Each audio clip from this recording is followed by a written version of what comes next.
खाटू श्याम को भगवान श्री कृष्ण के कलयुगी अवतार के रूप में जाना जाता है। ऐसा कहे जाने के पीछे एक पौराणिक कथा है। राजस्थान के सीकर जिले में इनका भव्य मंदिर स्थित है, जहां हर साल बड़ी संख्या में श्रद्धालु लोग आते हैं। लोगों का विश्वास है कि बाबा श्याम सभी की मुरादें पूरी करते हैं और रंग को भी राजा बना सकते हैं। बाबा खाटू श्याम का संबंध महाभारत काल से माना जाता है। यह पांडुपुत्र भीम के पौत्र थे। ऐसी कथा है कि खाटू श्याम की अपार शक्ति और क्षमता से प्रभावित होकर श्री कृष्ण ने इन्हें कलयुग में अपने नाम से पूजे जाने का वरदान दिया था। लाक्षागृह की घटना में प्राण बचाकर वन वन भटकते पांडवों की मुलाकात हिडिंबा नाम की राक्षसी से हुई थी। यह भीम को पति के रूप में प्राप्त करना चाहती थी। माता कुंती की आज्ञा से भीम और हिडिंबा का विवाह हुआ, जिससे घटोत्कच का जन्म हुआ था। घटोत्कच का पुत्र हुआ बर्बरीक, जो अपने पिता से भी ज्यादा शक्तिशाली और मायावी था।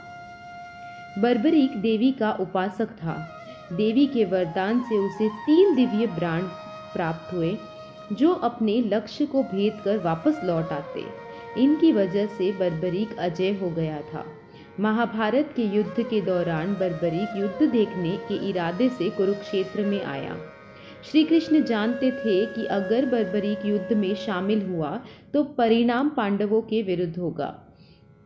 बर्बरीक को रोकने के लिए श्री कृष्ण गरीब ब्राह्मण बनकर उसके पास आए। अनजान बनते हुए श्री कृष्ण ने उनसे पूछा, तुम कौन हो और कुरुक्षेत्र में क्यों जा रहे हो? जवाब में उसने बताया कि वह एक दानी योद्धा है, जो अपने एक बाण से ही महाभारत के युद्ध का निर्णय कर सकता है। श्री कृष्ण ने उसकी परीक्षा लेनी चाहिए, तो उसने एक बाण चलाया, जिससे पीपल के पेड़ के सारे पत्तों में छेद हो गया। एक पत्ता श्री कृष्ण के पैर के नीचे था, इसलिए बाण पैर के ऊपर ठहर गया। श्री कृष्ण बर्बरीक की क्षमता से हैरान थे। किसी भी तरह से उसे युद्ध में भाग लेने से रोकना चाहते थे। इसके लिए श्री कृष्ण ने बर्बरीक से कहा कि तुम तो बड़े पराक्रमी हो, मुझ गरीब को कुछ दान नहीं दोगे? बर्बरीक ने जब दान मांगने के लिए कहा तो श्री कृष्ण ने बर्बरीक से उसका शीश मांग लिया। बर्बरीक समझ गया कि यह ब्राह्मण नहीं कोई और है। वास्तविक परिचय देने के लिए कहा। श्री कृष्ण ने अपना वास्तविक परिचय दिया तो बर्बरीक ने खुशी खुशी शीश दान देकर स्वीकार कर लिया।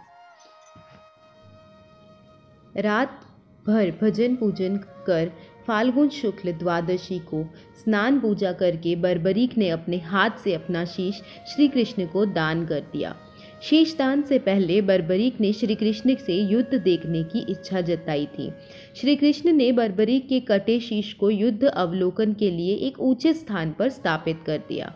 युद्ध में विजयश्री प्राप्त होने पर पांडव विजय का श्रेय लेने हेतु वाद विवाद कर रहे थे।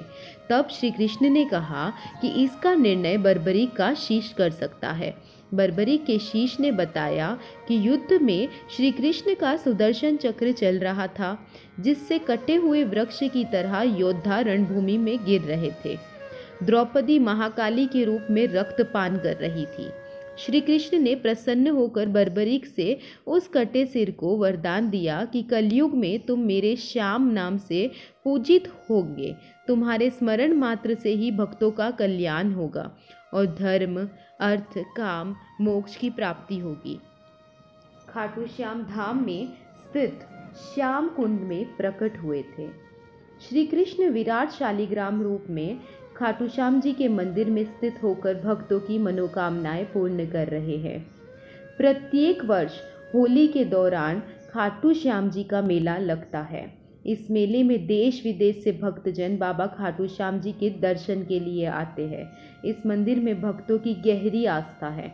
बाबा श्याम हारे का सहारा, लक दातार, खाटू श्याम जी, खाटू का नरेश और शीश का दानी, इन सभी नामों से खाटू श्याम को उनके भक्त पुकारते हैं। खाटू श्याम जी मेले का आकर्षण यहाँ होने वाली मानव सेवा भी है। बड़े से बड़े घराने के लोग आम आदमी की तरह यहाँ आकर श्रद्धालुओं की सेवा करते हैं।